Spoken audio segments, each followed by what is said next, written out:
Olá pessoal, vamos dar continuidade ao curso de Análise Multivariada de Dados. Estamos no módulo 2, aula 3, Reconhecimento de Padrões, PCA.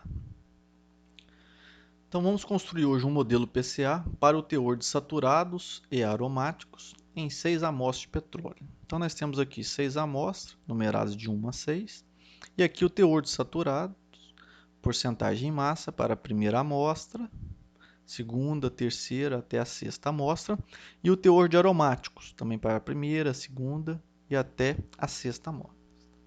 Então, a minha matriz X será formada por estes valores. Então, a primeira coluna eu tenho o teor de saturados, a segunda coluna o teor de aromáticos, e ela terá 6 linhas por 2 colunas. Então, eu terei 12 números na minha matriz.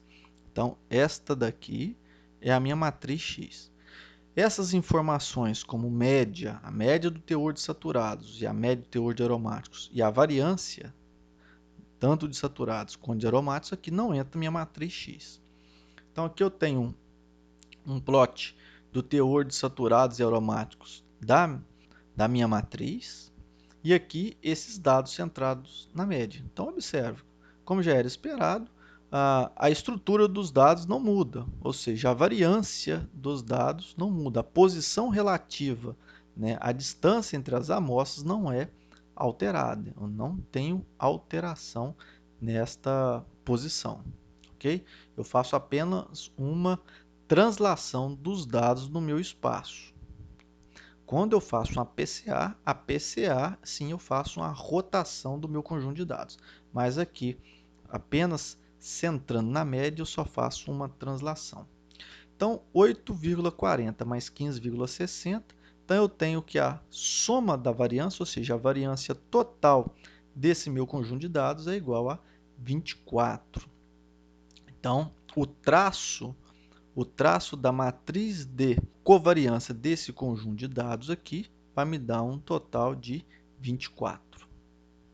Então, aqui eu tenho meus dados X, a média, e aqui minha matriz sigma, matriz de covariância.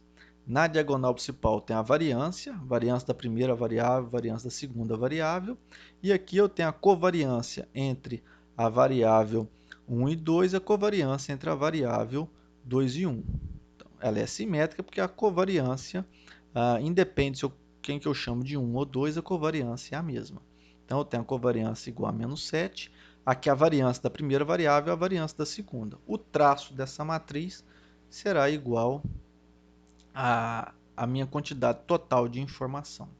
Então, observe que esta primeira variável, 8,40, em relação à soma total, em relação a 24, ela corresponde a 35% da quantidade de informação. E essa segunda aqui, então, sobrou o restante, que é 65% de informação. Então, quando eu olho esses dois vetores, ou seja, a informação contida nesta matriz, esta primeira variável ela contém 35% da informação dos dados e a segunda variável ela retém nela 65% de informação desses dados. Agora vamos ver o seguinte, será que eu consigo obter aqui uma outra base vetorial onde eu consiga reter uma maior quantidade dessa informação? Então vamos fazer isso, vamos calcular um modelo PCA, vamos encontrar essas direções. Então minha matriz sigma ela é proporcional a x transposto x, mas o x centrado na média. Então quando eu faço x centrado na média, eu vou ter esta matriz aqui, né?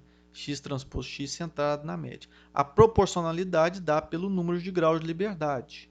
Então aqui eu tenho 6 amostras, então eu vou ter 5 graus de liberdade. Ok? Então se eu pego esse carinha aqui e divido por 5, eu vou obter 8,40, menos 35 dividido por 5, vou dar menos 7, e 78 dividido por 5, 15,60. Então, observe, eu posso trabalhar tanto com esta matriz aqui, quanto com essa matriz de variância e covariância, que eu vou obter o mesmo resultado na hora de obter os meus vetores e os meus scores. Na verdade, o valor exatamente não é o mesmo, mas isso não vai mudar a interpretação, as conclusões que nós vamos obter a posteriori. Então, até muitos artigos, eles utilizam que a estrutura de covariância que foi utilizada para a construção do modelo PCA não foi a matriz de variância-covariância, mas essa estrutura proporcional, que é o x transposto x, ok? Dado esse x centrado na média. Basta, então, resolver essa equação de autovalores e autovetores. Então, eu vou ter que o determinante de sigma menos lambda i, esse determinante deve ser igual a zero. Então, eu vou utilizar aqui, nesse caso, a matriz de covariância. Então, tem a matriz de covariância menos lambda vezes a matriz de identidade. Então, isso aqui vai me gerar essa matriz aqui. Então, quando eu faço menos lambda vezes essa matriz aqui, eu vou ter apenas o lambda na diagonal principal, o restante vai ser zero. Então, basicamente, eu vou ter apenas na diagonal principal a subtração do lambda. Fazendo o determinante dessa matriz, então, o produto da diagonal principal menos o produto da diagonal secundária, eu vou obter esta equação aqui. Esse aqui é meu polinômio característico. Resolvendo esse polinômio característico, eu vou ter os dois valores de lambda, ou seja, meus dois autovalores. O primeiro valor 19,87 e o segundo valor 4,13. Então, observe, a variância da variável x1 é 8,40, a variância da variável x2 15,60, no qual essa soma aqui me dá um total de 24, ok? Então, eu tenho o traço da minha matriz de covariância é igual a 24, ou seja, a quantidade total de informação da minha matriz X é igual a 24. Onde a primeira variável, ela concentra, ela retém 35% da informação do conjunto de dados, da minha matriz X, e a segunda variável, ela retém 65% da informação de X.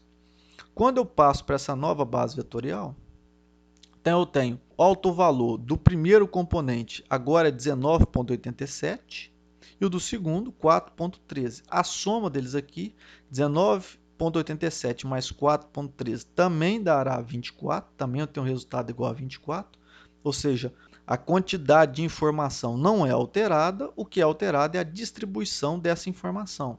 Então, a soma aqui eu tenho 24 e a soma aqui eu também tenho 24. Só que agora a primeira componente ela retém 82,8% de informação, enquanto que nos dados originais a segunda variável, que era a variável que tinha maior quantidade de informação, ela retinha 65% de informação.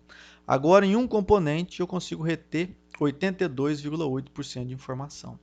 E a segunda componente, 17,2%. Ou seja, o restante da informação não captada pela primeira. Por que eu consigo isso? Por que eu consigo aumentar? Porque aqui eu tenho informação conjunta.